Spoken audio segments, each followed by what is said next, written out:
Hello everyone, मैं मीनाक्षी बजाज एक बार फिर आप सबका वेलकम करती हूँ अपने चैनल पर। मुझे उम्मीद है कि आप मेरे चैनल को रेगुलरली देखते हैं। सारे वीडियो लेक्चर्स आपकी नॉलेज को बढ़ा रहे हैं। आज हम डिस्कस करने वाले हैं फंक्शंस ऑफ एचआरएम। ये है पार्ट 2। पार्ट 1 ऑलरेडी मेरे चैनल पर अवेलेबल है, जिसके अंदर हमने मैनेजरियल फंक्शंस डिटेल में डिस्कस किए हैं। उसका लिंक डिस्क्रिप्शन बॉक्स में प्रोवाइडेड है। चलिए स्टार्ट करते हैं आज के लेक्चर को सीखना with lots and lots of positive energy. My dear learners, इस चार्ट को ध्यान से देखिए। यहाँ पर फंक्शंस को दो हिस्सों में डिवाइड किया गया है। मैनेजरियल फंक्शंस हम ऑलरेडी डिस्कस कर चुके हैं, जिसका लिंक डिस्क्रिप्शन बॉक्स में है। ह्यूमन रिसोर्स मैनेजमेंट के और भी वीडियो लेक्चर्स मेरे चैनल पर अवेलेबल हैं। उसकी प्लेलिस्ट का लिंक भी प्रोवाइडेड है। आज जो टॉपिक हम डिस्कस करने वाले हैं वो है ऑपरेटिव फंक्शंस। पर उसको स्टार्ट करने से पहले आप भूलिएगा नहीं, चैनल को सब्सक्राइब जरूर कर लीजिए। टॉपिक को भी पूरा सुनिए ताकि टॉपिक का लॉजिक अच्छे से क्लियर हो जाए। लाइक कीजिए, ज्यादा से ज्यादा शेयर कीजिए वीडियो लेक्चर्स को, नॉलेज को बांटिए। आज हम डिस्कस करेंगे ऑपरेटिव फंक्शंस। स्टार्ट करेंगे प्रोक्यूरमेंट फंक्शन के साथ। ऑपरेटिव फंक्शंस के अंदर हर एक एचआर मैनेजर को कई सारे टास्क परफॉर्म करने पड़ते हैं। मैनेजरियल तो होते हैं सोचने वाले फंक्शंस, पर जब ऑपरेटिव फंक्शंस आ जाते हैं तो असल में काम स्टार्ट हो जाता है। सबसे पहला काम है प्रोक्यूरमेंट। प्रोक्यूरमेंट का मतलब होता है कि एक एचआर मैनेजर को एस्टिमेट लगाना पड़ता है कि जिस कंपनी में वो काम कर रहा है वहां पर कितने लोगों की जरूरत होगी। जितने लोगों की जरूरत होगी उतने लोगों को ढूंढना, एम्प्लॉय करना अपनी ऑर्गेनाइजेशन में। ना तो लोग ज्यादा हो ना तो कम हो। साथ ही साथ इसमें कई सारे और टास्क भी करने पड़ते हैं, जैसे कि रिक्रूटमेंट, सिलेक्शन, प्लेसमेंट। ये सब एचआर मैनेजर की ड्यूटी होती है ऑपरेटिव फंक्शन के तहत। प्रोक्यूरमेंट फंक्शन को समझने के लिए हम एक एग्जाम्पल डिस्कस कर लेते हैं। एग्जाम्पल है यहाँ पर श्री इंडस्ट्रीज के बारे में। वो एक बहुत ही फेमस फैशन हाउस है जो लेडीज के ट्रेडिशनल कपड़े बनाते हैं। कंपनी की तरक्की हुई। कंपनी ने सोचा कि हम एक नया प्रोजेक्ट स्टार्ट करेंगे जिसमें हम लेडीज ज्वेलरी भी डिजाइन करेंगे। इसके लिए उन्हें जरूरत थी यंग और एनर्जेटिक लोगों की, जिनके पास क्रिएटिव आइडियाज हो नए तरीके की ज्वेलरी डिजाइन करने के लिए। इस कंपनी की एचआर मैनेजर का नाम है मिस सरू। चलिए अब देखते हैं कि मिस सरू इस प्रोजेक्ट को कैसे हैंडल करती हैं। अब मिस सरू का काम स्टार्ट हुआ। सबसे पहले उन्होंने किया जॉब एनालिसिस। जॉब एनालिसिस का मतलब होता है कि हर एक ऑपरेशन को डिटेल में स्टडी करना और ये देखना कि जिस जॉब के लिए हमें लोगों की जरूरत है, क्या क्या रिस्पॉन्सिबिलिटीज होंगी जो निभानी पड़ेंगी उस जॉब में।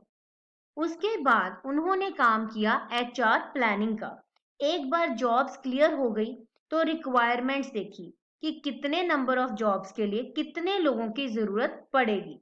इसे बोला जाता है bridging the gap in man power. जितने कम है लोग उतने ही लोगों को अपॉइंट करना।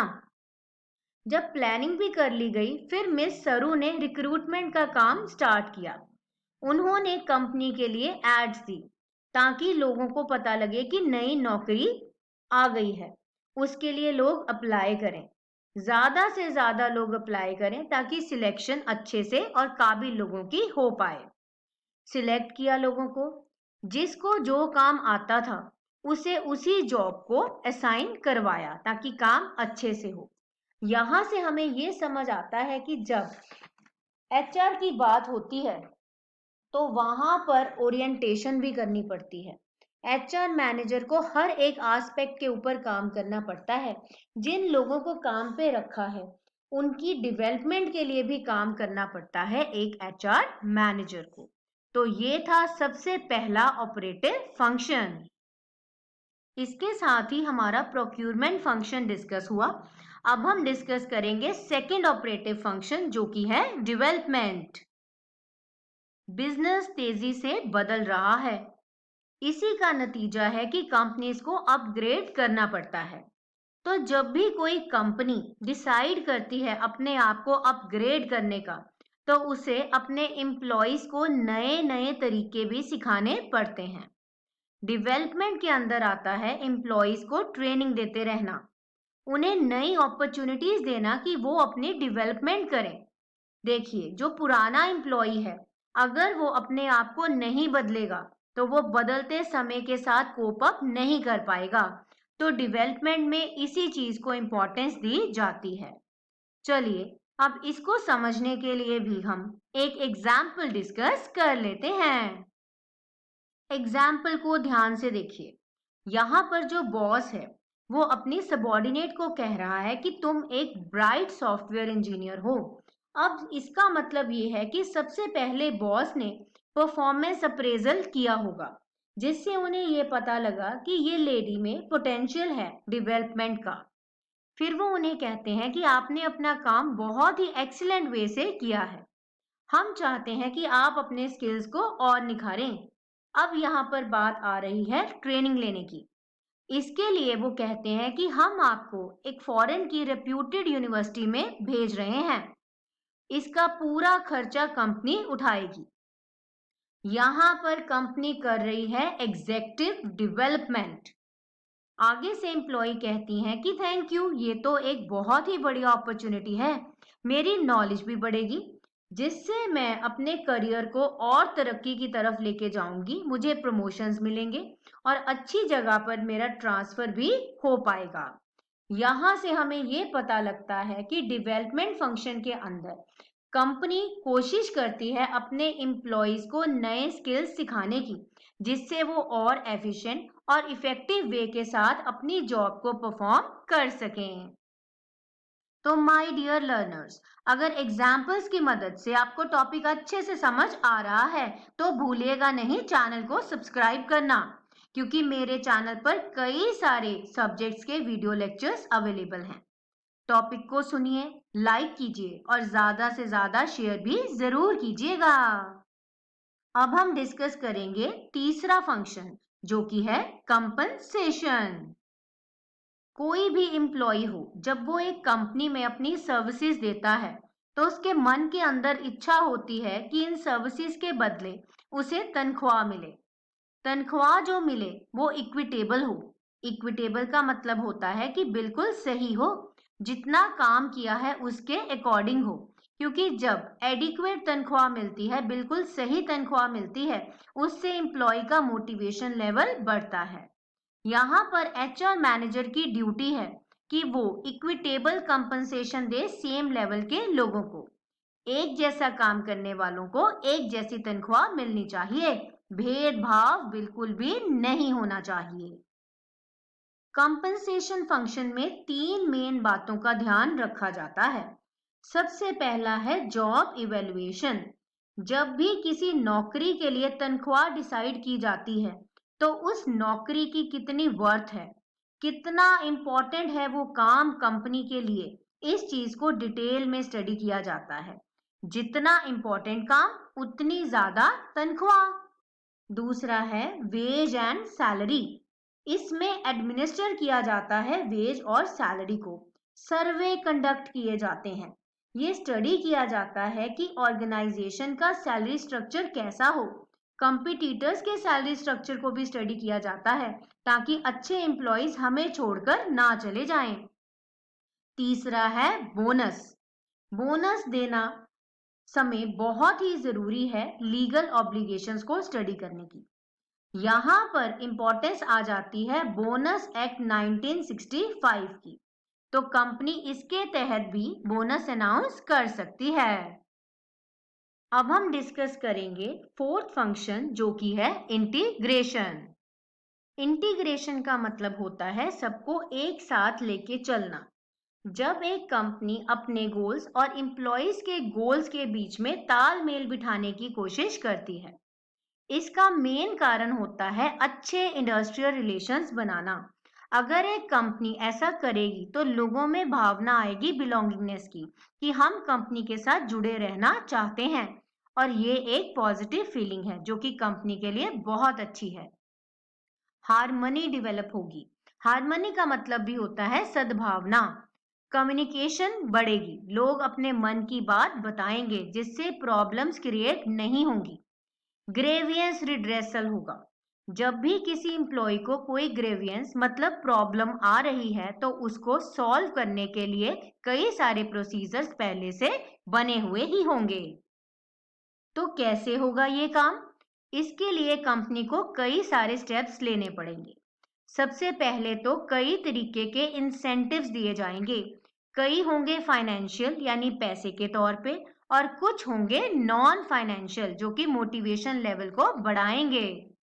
कन्फ्लिक्ट को रिजॉल्व किया जाएगा। कन्फ्लिक्ट का मतलब होता है मतभेद।